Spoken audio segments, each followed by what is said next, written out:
Salut à tous! Dans cette vidéo, je voudrais vous apprendre à mieux gérer vos émotions négatives, à reconnaître les prémices de chaque émotion et à profiter encore plus de vos émotions positives. Mais d'abord, je vous invite comme d'habitude à vous abonner à ma chaîne YouTube ou à ma page Facebook. Est-ce que cela vous est déjà arrivé de vous retrouver pendant près de 15 minutes à ruminer encore et encore parce que, par exemple, vos enfants n'ont, encore une fois, pas mis leurs affaires au sale? Que les gens de la table d'à côté sont servis avant vous alors que vous étiez au restaurant bien avant eux? Ou encore que l'autre conducteur vous a encore barré la route? Et à partir du moment où vous avez pris conscience ou que quelqu'un d'autre vous a fait prendre conscience que vous étiez encore en train de ruminer, vous vous êtes rendu compte que finalement ce n'était peut-être pas si grave et alors l'intensité de votre émotion est redescendue. Ou un autre exemple, vous courez partout car votre avion est dans 2 heures, vous n'avez même pas encore fait votre valise et surtout vous n'avez pas encore emballé votre cadeau pour grand-mère. Vous sentez le stress qui monte et plus vous courez, plus vous êtes stressé et anxieux. Le problème, c'est que quand on ressent des émotions plus ou moins intenses, il n'est jamais évident en fait de prendre du recul sur le moment. Seulement, si vous ne le faites pas, il y a de fortes chances que l'intensité de l'émotion augmente encore et encore, quitte à devenir incontrôlable et ingérable. Et croyez-moi, je pense que vous ne voulez en aucun cas que vos émotions prennent le contrôle sur vous. La solution, l'important, c'est donc d'arriver en fait à trouver des moyens pour gérer la montée de vos émotions. Surtout concernant les émotions négatives. Pour ça, je vous donne 4 étapes. La première, c'est d'abord de reconnaître les situations et les déclencheurs de vos émotions. Je suis quasiment certaine qu'il y a des situations où vous savez exactement que vous allez ressentir certaines émotions négatives. Vous savez que quand vous allez dans les grands magasins, l'immense centre commercial, il y aura beaucoup de monde, donc vous allez stresser. Quand vous prenez la voiture, vous êtes coincé dans les bouchons, ça vous énerve profondément, et la colère monte.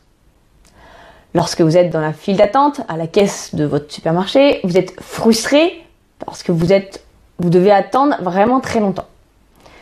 Vous êtes aussi triste à chaque fois que vous regardez des films qui font appel à votre sens de l'empathie. L'idée, c'est encore une fois d'apprendre à mieux se connaître pour anticiper et si possible éviter ce genre de situation. Puisque à chaque fois ou presque vous vous retrouvez dans cette situation précisément, vous ressentez ces émotions-là négatives. Alors, il faut en fait mettre en place des stratagèmes pour éviter au maximum de se retrouver en fait dans cette situation. Aller plutôt dans les magasins de la rue piétonne où il y a moins de monde. Partir plus tôt, prendre un autre itinéraire pour éviter les bouchons. Vous pouvez faire vos achats sur internet pour éviter la file d'attente. Vous pouvez regarder des films plutôt joyeux et dynamiques et éviter les films d'horreur par exemple. Il y a plein de solutions qui existent et qui peuvent vous permettre justement d'éviter les conditions où vous ressentirez les émotions négatives. Mais parfois, on ne peut juste pas échapper à ces circonstances et il faut apprendre à faire avec et à faire de son mieux. Deuxième étape, apprendre à reconnaître justement les prémices de chacune de vos émotions. Pour cela, il faut vraiment se mettre à l'écoute de son corps. Ici, nous sommes sur des conditions que vous n'avez pas prévues. Ces émotions, ces circonstances vont vous prendre un petit peu par surprise. Elles vont vous faire basculer sur des émotions négatives avec plus ou moins d'intensité. Et c'est à ce moment-là qu'il faut apprendre à reconnaître les premiers signes qui vont annoncer l'arrivée de l'émotion.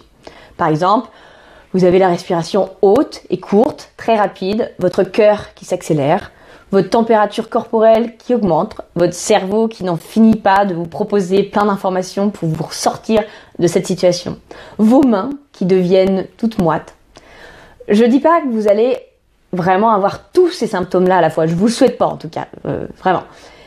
Mais l'idée, c'est de réussir à prendre conscience que ces premiers signaux corporels, on va dire, vont vraiment vous aider à reprendre le contrôle de vos émotions négatives. Et ces émotions négatives, elles peuvent vraiment vous empêcher de vivre votre vie et d'être heureux. Soyez donc à l'écoute de votre corps, soyez attentif aux nombreux signaux qu'il peut vous envoyer. Troisième étape, savoir prendre conscience de l'arrivée de l'émotion pour mieux l'accueillir. Une fois que vous savez reconnaître les premiers signaux de l'arrivée de votre émotion, l'important c'est d'arriver à prendre du recul. Dès que vous ressentez les premiers signaux, il faudrait vous arrêter un instant, prendre 3 grandes respirations, une grande respiration par le nez, vous expirez par la bouche. Le but de ces respirations, c'est de commencer à vous calmer. Ensuite, posez-vous la question suivante. Quelle est l'émotion que je suis en train de ressentir ? À partir de ce moment-là, vous allez pouvoir mettre une étiquette sur vos émotions négatives et vous pourrez prendre du recul par rapport à vos sensations et à vos émotions. Vous allez prendre la décision de vous détacher de cette émotion que vous êtes en train de ressentir pour mieux l'accueillir et mieux la gérer.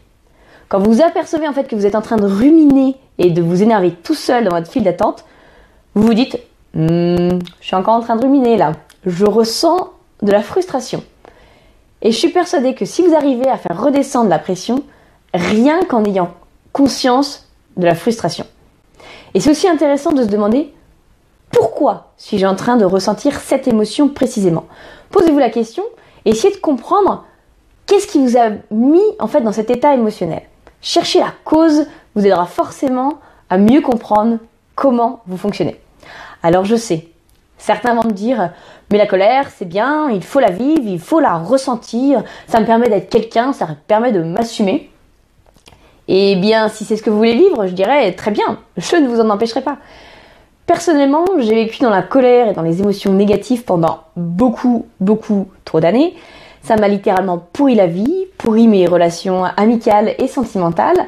Alors clairement, si je peux m'en passer et apprendre à gérer les problèmes autrement, je le fais. Mais libre à vous, si vous voulez vraiment ressentir la colère profondément. Le problème avec les émotions négatives, c'est pas de les ressentir, le problème c'est qu'elles persistent, qu'elles deviennent votre état permanent. Être en colère, ressentir même du stress, avoir peur parfois, c'est important et c'est ce qui fait de nous des êtres vivants. Mais le problème, c'est quand ces émotions n'arrivent plus à disparaître et que vous vivez 24/7 dans ces émotions drainantes, ces émotions négatives. Alors si vous apprenez à accueillir ces émotions négatives pour mieux les gérer, selon moi, c'est l'essentiel. La 4e étape, c'est se poser les bonnes questions pour ne pas justement rester dans cette boucle négative. Après la prise de conscience et le retour au calme, le début du retour au calme, il est nécessaire justement de se poser les bonnes questions pour complètement contrer l'arrivée de l'émotion négative. Est-ce que c'est grave ? Est-ce que c'est vraiment important ? Est-ce que ça va avoir un impact dans 5 ans ? J'ai fait une vidéo sur ça, je vous mettrai le lien de la vidéo qui concerne plus particulièrement ces questions. Normalement, plus vous pratiquerez pour apprendre à reconnaître vos émotions négatives, plus vous arriverez et plus ce sera facile pour vous de limiter l'intensité de la montée pour ainsi rester au niveau le plus calme permanent.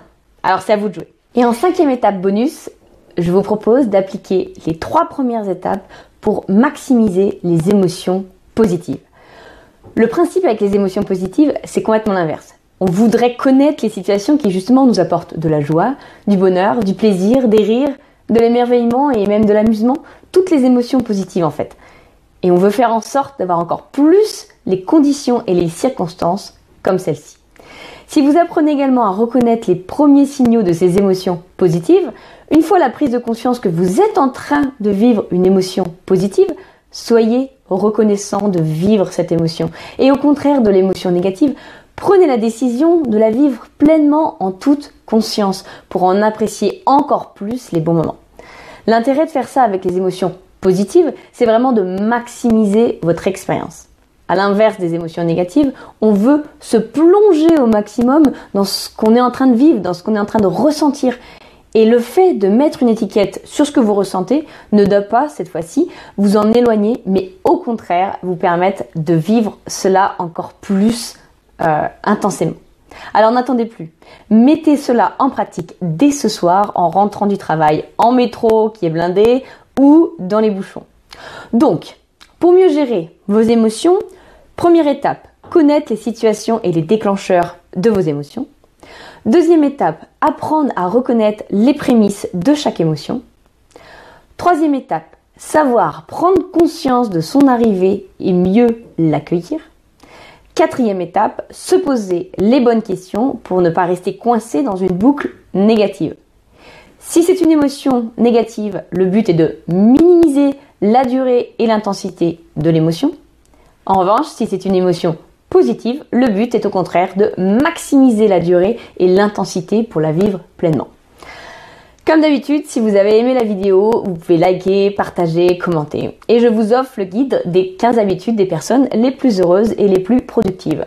Pour ça, très simple, vous cliquez sur le lien qui sera en dessous de la vidéo quelque part, vous rentrez votre prénom et votre email et vous le recevez dans votre boîte mail. Et n'oubliez pas, si vous voulez que les choses changent, vous devez changer.